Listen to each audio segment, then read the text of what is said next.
Сәлем қыздар, бүгін сіздерге 3 қана заттан тұратын иммунитетті бірден көтеріп жіберетін витамин дайындап көрсететін боламын. Ең алдымен каналыма подписаться етуді ұмытпаңыздар.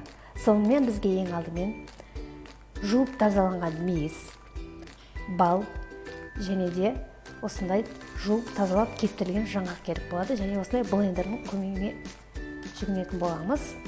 Ең алдымен жаңғақты блендерлеп аламыз.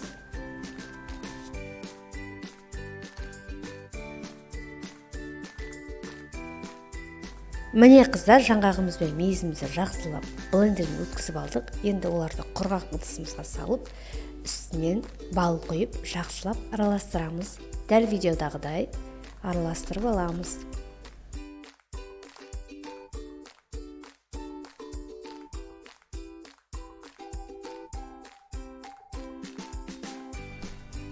Массамызды біркелкі араластырып болғаннан соң, қолымызды азғандай осылай сулап аламыз да, дәл құрт жасағандай қолымызды осылай домалақтап аламыз. Сонда бізде шоколад тәріздес витаминдер шығады.